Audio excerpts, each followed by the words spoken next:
Flight 229, was almost ready for takeoff when the moment that would ignite a national conversation began quietly, almost unnoticeably, in the first-class cabin. Amanda Whitmore adjusted the silk cuff of her designer blazer, her gold watch catching the morning light as she typed a sharp response to her assistant on her phone. CEO of Whitmore Ventures, she was the kind of woman who expected perfection and usually got it. From her $200 seat in 2A, she had already asked twice for her pre-flight champagne to be extra cold. Efficiency was her currency, disruption not tolerated. So when the boarding crowd began trickling into first class, Amanda barely looked up until she caught a whiff of something that didn't belong. An elderly man, slow-moving and dressed in dated khakis and a faded white shirt, approached seat 2B right next to her. His left leg dragged slightly stiff with age, and he carried a creased boarding pass with shaking hands. There was a faint scent of menthol rub and prescription ointments clinging to his clothes. His leather wallet looked like it had survived a few lifetimes. Amanda's nose wrinkled. She glanced at the man, then back at her phone, then at the flight attendant walking by. "Excuse me," she said, her voice clipped and cool. "Are you sure he's in the right seat?" "Flight attendant Rachel." Kim paused, turning with polite confusion. Ma'am. Amanda lowered her voice slightly, but made sure it carried just enough to be overheard by the row behind her. "Seat 2B. That's a premium seat. This gentleman seems a bit out of place." Rachel smiled professionally and looked to the man who had just sat down and placed a small photograph of a woman beside his armrest. "May I see your boarding pass, sir?" He handed it to her without a word. His name, Elliot Granger. Seat 2B. First class. Fully valid. "He's in the correct seat, ma'am," Rachel replied evenly. Amanda scoffed. "Right. And I suppose he paid full price." She gave a theatrical sigh. "Look, I'm preparing a board presentation, and I can't do that." Sitting next to someone who smells like a retirement home. Elliot's weathered face twitched slightly, but he said nothing. His eyes, tired but not defeated, remained fixed on the photograph. Amanda leaned over, speaking louder this time. "This is ridiculous," she snapped. "I don't care what his ticket says. First class is for professionals, not charity cases." The cabin around them hushed. Phones stopped tapping. Pages stopped turning. Rachel stood stiffly, tension tightening her jaw. But Elliot simply adjusted his seatbelt and looked forward as if he'd heard it all before and had decided long ago it wasn't worth answering. But the flight, the passengers, and the country would soon realize Elliot Granger wasn't just an old man on a plane. He was a living monument to sacrifice a Medal of Honor recipient. And Amanda Whitmore had just humiliated him at 35,000 feet. Rachel Kim stood still for a heartbeat after Amanda Whitmore's latest insult echoed through the first-class cabin. Years of airline experience had trained her to diffuse tense situations, but something deeper tugged at her. The elderly man sitting quietly in 2B, Elliot Granger, hadn't said a word. His posture, however, spoke volumes. There was a poise in the way he sat, a weight behind his silence. Rachel had seen that look before on her grandfather, a Korean War vet who never talked about the things he couldn't forget. "Logan," she murmured, catching the attention of the senior flight attendant as he passed with a tray of orange juice. Logan Ramirez had served 20 years in the Marines and carried the quiet strength of a man who'd known both chaos and calm. He had clocked Amanda's rising voice from the galley and had already begun mentally assessing the situation. Rachel nodded toward Elliot and whispered, "Something feels off. Not wrong. Important. I think there's more to that man than meets the eye." Logan turned for a clearer view. Elliot sat with a worn paperback open on his lap, but his eyes weren't on the page. His fingers rested over a leather wallet that seemed older than most passengers on the plane. It looked like it had been through a war, maybe more than one. He didn't flinch, Rachel added, even after being called a fraud. Logan tilted his head. "You don't sit like that unless you've stood for something." Back in the galley, Logan pulled out the crew tablet and scrolled to the passenger manifest. Row 2B, Elliot H. Granger. No military title, just a name. But instinct gnawed at him. Pulling out his personal phone, he typed Elliot Granger Army into the search bar. The top result stopped him cold. A Department of Defense archive page, Medal of Honor recipient, Colonel Elliot Granger, Vietnam, 1968. The citation described 6 hours of holding a jungle perimeter in the A Shao Valley, buying enough time for medevacs to lift 18 wounded soldiers to safety. He had been shot twice, refused evacuation, and called artillery on his own position. Granger had served in Korea, Vietnam, Iraq, decorated by 4 presidents, retired only after age 75. Logan exhaled slowly, muttering under his breath, "He's not just someone. He's the someone." Rachel leaned over his shoulder. Her hand covered her mouth. "We need to tell the captain. Now."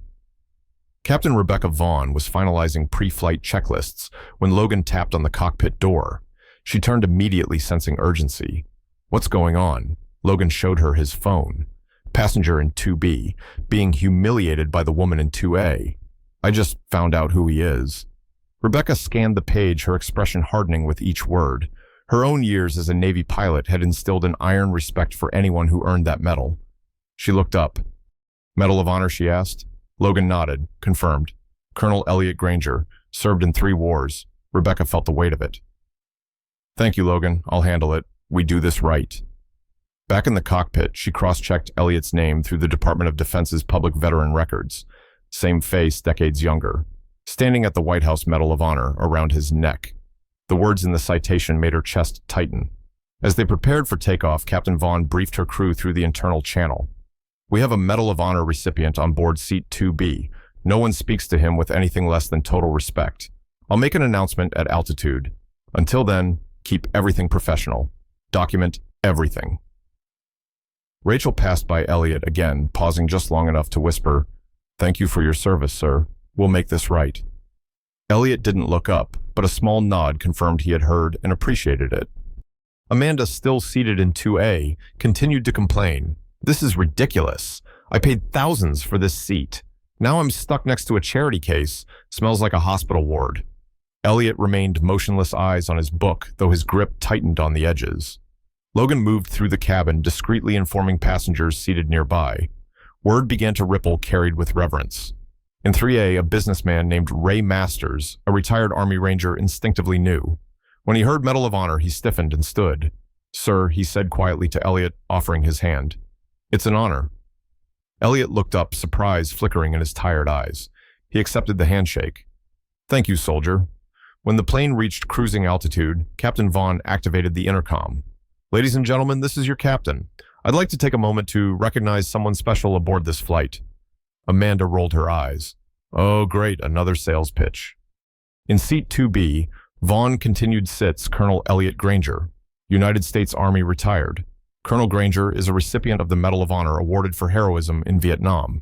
He served in Korea, Iraq, and gave more than 5 decades of his life to this country. The cabin fell silent. Colonel Granger held the line so others could live. He represents the very best of what America stands for. It is our profound honor to have him aboard. The silence shattered into spontaneous applause. One by one, passengers turned toward Elliot. Some saluted, others simply nodded with tears in their eyes. Amanda shrank back into her seat, and for the first time in hours, Elliot Granger smiled. Logan Ramirez had barely stepped back into the galley when the call came through his earpiece. Captain Vaughn wanted to speak with him immediately. He walked swiftly to the cockpit, glancing briefly over his shoulder at seat 2B. Elliot Granger was sitting quietly, a humble figure in a pressed jacket, his eyes fixed on the clouds outside, as if searching for something long lost.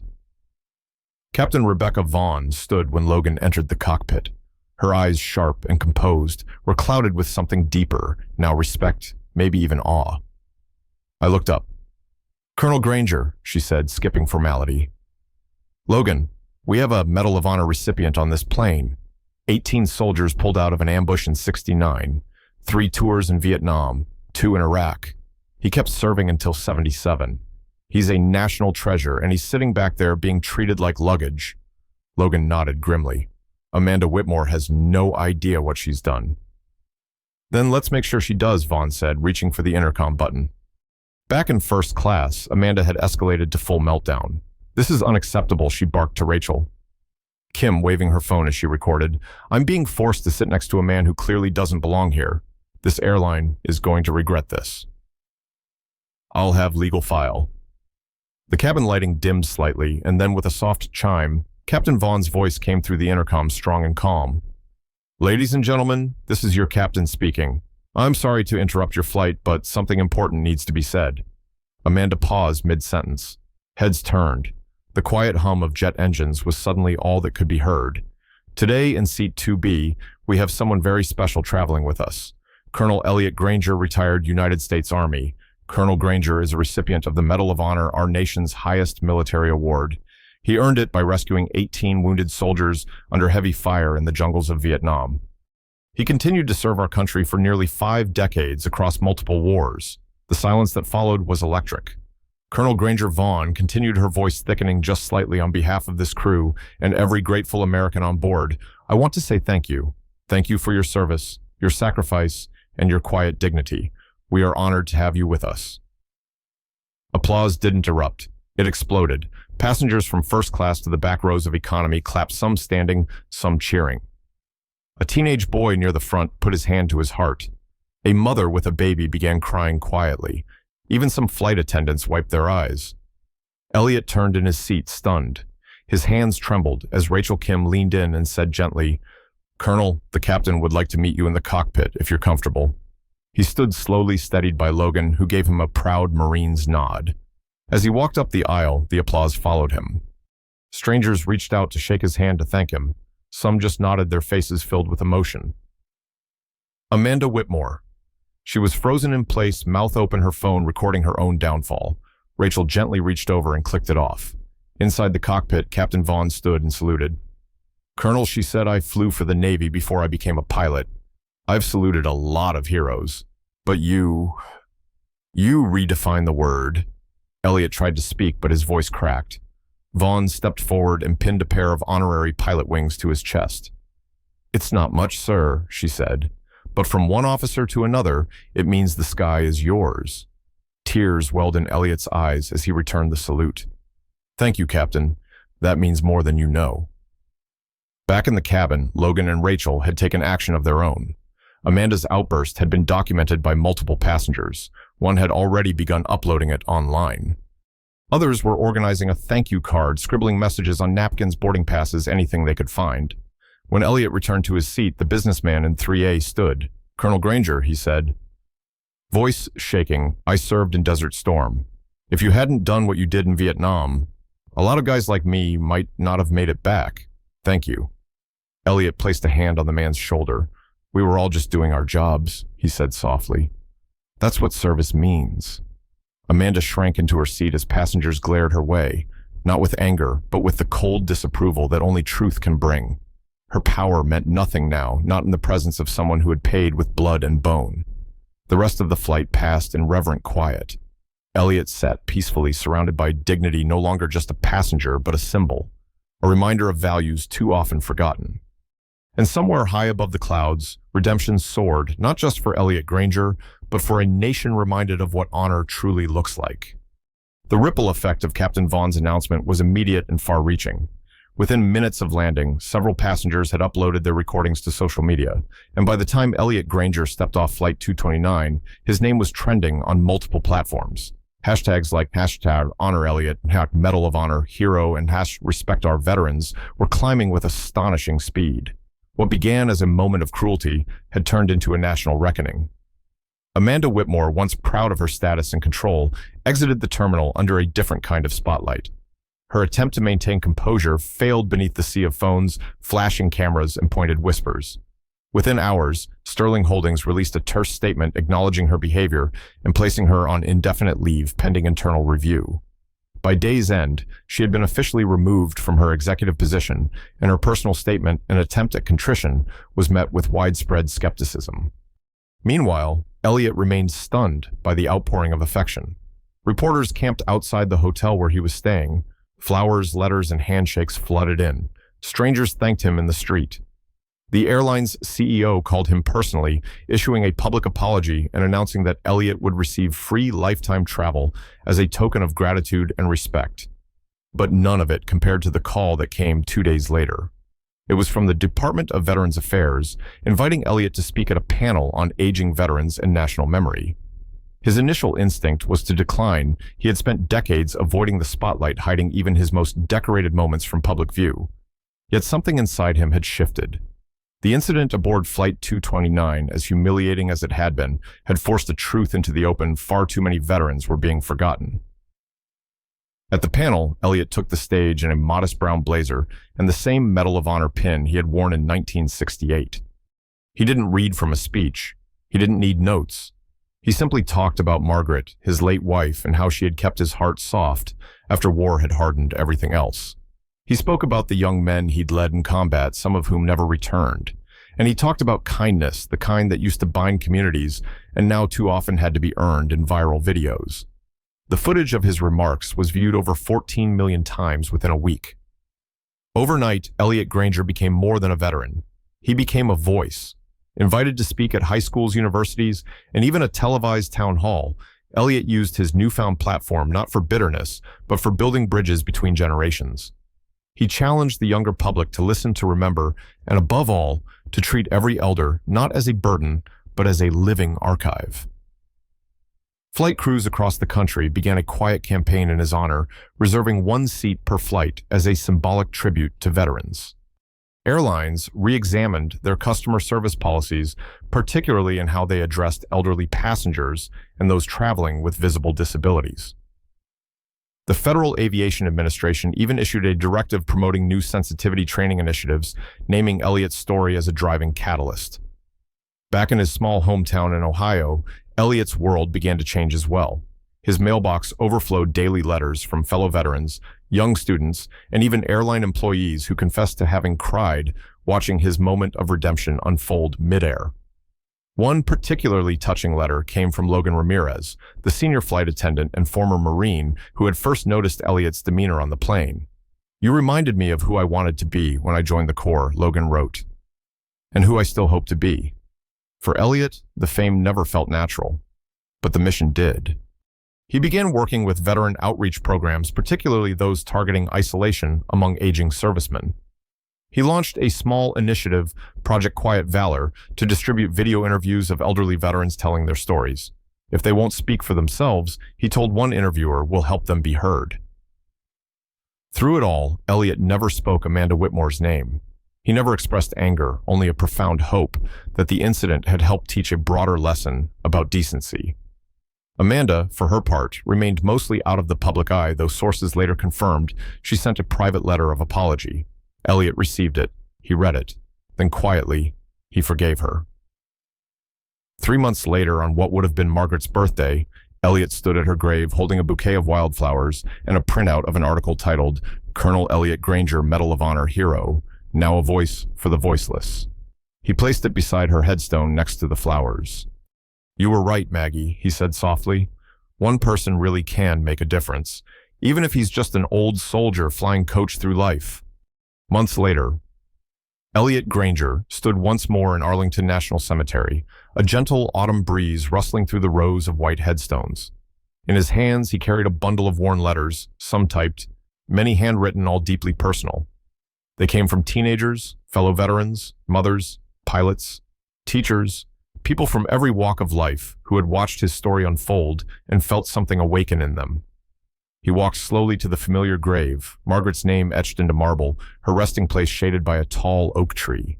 He knelt, his knees stiff from age but steady with purpose, and laid the small U.S. flag from Flight 229 at the base of her stone, the very flag Captain Vaughn had handed him after the passengers gave their standing ovation. "I wish you'd seen it, Maggie," Elliot whispered, his voice catching. "They remembered us. They remembered me." He unfolded a few of the letters and placed them gently beside the flag. One was from a young Navy recruit who wrote, "Because of you, I've decided to serve with my head high."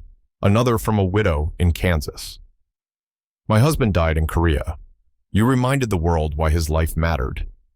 Elliot closed his eyes, breathing in the stillness, letting the warmth of those words fill the spaces grief had once hollowed out. For the first time since Margaret's passing, he didn't feel invisible. He didn't feel forgotten. His story had become more than just a moment aboard a plane. It had become a call to conscience. News networks had used it to start conversations about veteran care. Schools had invited him to speak. Strangers who might once have looked away now stopped to shake his hand. But Elliot knew the real honor wasn't in the attention. It was in the quiet change how one man's dignity had reminded a nation what respect really meant. As the sun dipped lower behind the trees, he steadied himself with his cane and offered one last look toward Margaret's grave. "We're okay now," he said softly. "They know who we are. No one should ever have to earn basic human dignity. And yet, when one act of kindness pierces through cruelty, it can ripple across hearts, communities, even an entire nation." True honor isn't worn on the chest. It's carried in how we treat others, especially those whose service was given in silence. If Elliot Granger's story moved you, leave a comment, share your thoughts, or honor a veteran in your life.